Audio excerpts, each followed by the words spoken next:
Nous arrivons enfin à Siem Reap. Dès le lendemain, nous décidons de nous écarter un peu du centre-ville afin de découvrir un nouveau marché. Nous adorons ces endroits, bruyants, vivants, où l'œil est attiré en permanence par les couleurs, les sourires et les choses incroyables qu'on peut trouver sur certaines étals.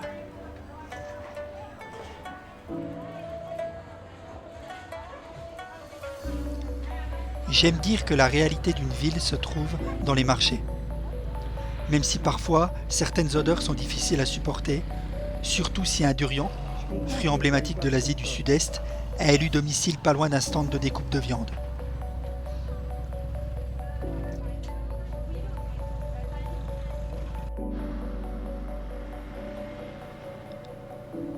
Nous décidons l'après-midi de nous balader dans la campagne cambodgienne.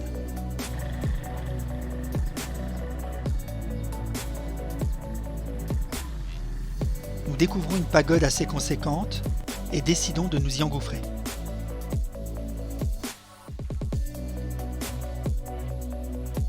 Je suis surpris par les couleurs et l'architecture des monuments. Ils semblaient en parfaite harmonie avec la nature. Nous nous laissons emporter par les magnifiques bâtisses qui semblent figées en plein milieu de cette campagne. L'architecture est magnifique, les structures sont dans un très bon état. Même si la chaleur commence à être difficilement supportable, nous resterons un long moment à graver dans notre tête ces somptueuses images.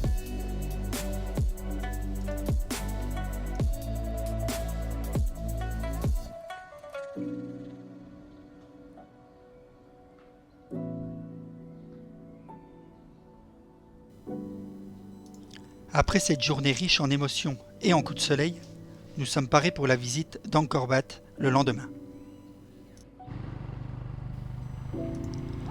Direction Angkor Wat pour la première partie de la visite que nous ferons en 2 jours. Nous sommes conduits par un chauffeur que nous avions rencontré la veille et qui nous avait proposé ses services pour nous rendre sur les lieux pendant les 2 jours.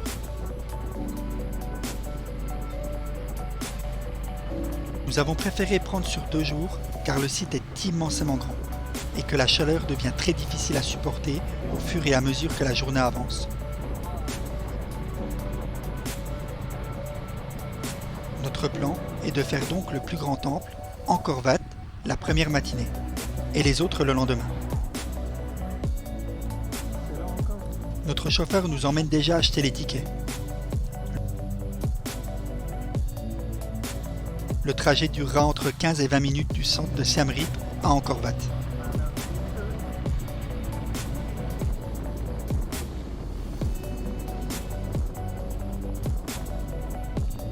Cela nous laissera le temps d'admirer les différents paysages, de passer de la ville de Siem Reap et de nous diriger vers la jungle où repose le temple.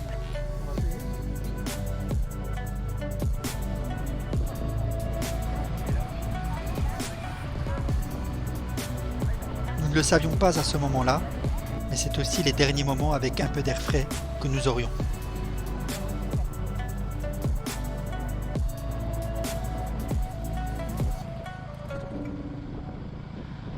Angkor Wat, c'est bien plus qu'un simple temple.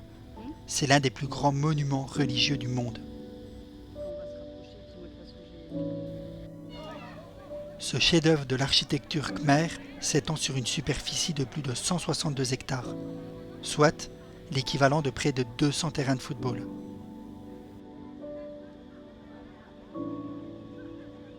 À son apogée, Angkor c'était l'une des plus grandes villes de l'époque, abritant jusqu'à 1 million de personnes. Un chiffre incroyable quand on pense à l'époque. C'est tout mou. Ce temple colossal dédié à Vishnu a été érigé avec une précision architecturale impressionnante. Plus de 5 millions de tonnes de grès ont été utilisées, transportées depuis des carrières situées à 50 km de là. C'est comme si on avait construit les pyramides d'Égypte, mais en pleine jungle tropicale.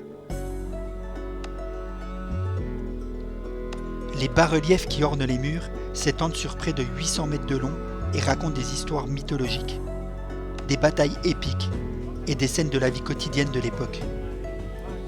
Chaque sculpture, chaque détail a été minutieusement travaillé à la main par des milliers d'artisans.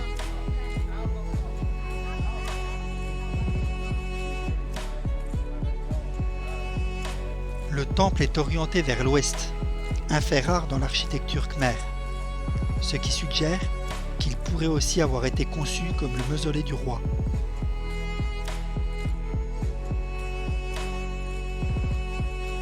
La cour d'Angkor Wat est bien plus qu'une simple zone de passage. C'est un espace sacré qui témoigne de l'ampleur et du raffinement de la civilisation khmer.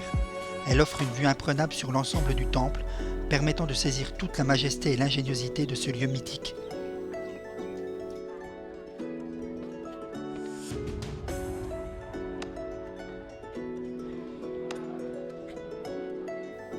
Nous retrouvons à l'intérieur les longues fresques gravées à même la pierre, aux côtés de colonnes parfaitement alignées.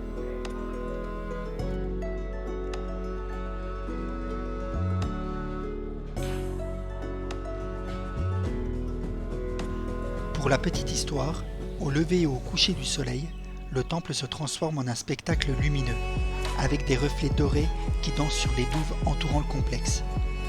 Il est dit que ces effets lumineux ont été pensés dès la conception du temple, montrant une compréhension poussée de l'astronomie et des cycles solaires par les anciens architectes.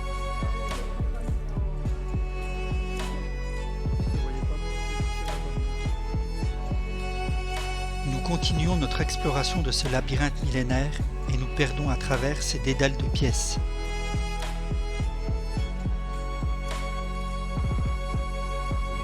Tout semble figé. Nous voyageons littéralement dans le temps.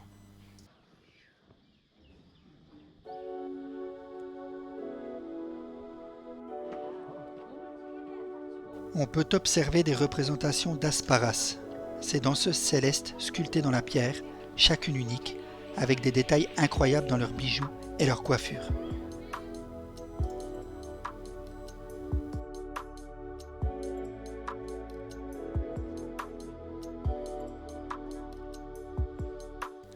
Les 3 tours principales s'élèvent à plus de 65 mètres de hauteur, symbolisant le mont Meru, le centre de l'univers dans la mythologie hindoue.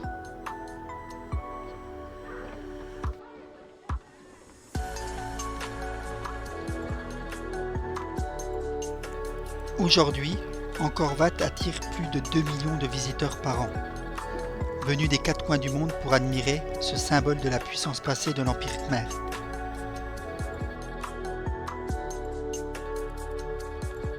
C'est un lieu où l'on ressent encore la grandeur et la spiritualité qui émanent de chaque pierre. Explorer Angkor Wat, c'est voyager dans le temps, marcher sur les traces d'une civilisation fascinante et se laisser emporter par la magie de ce site hors du commun. Notre visite aura duré presque 4 heures dans ce site magnifique, à nous perdre dans les salles, à observer les fresques et les sculptures, à simplement s'arrêter et se dire que nous avions de la chance de pouvoir explorer ce joyau. Et au moment où j'écris ce texte, j'ose dire que j'aimerais le revoir, tant ce voyage dans le temps fut extraordinaire et me paraît trop court maintenant. La chaleur nous acculant, il est temps de rentrer.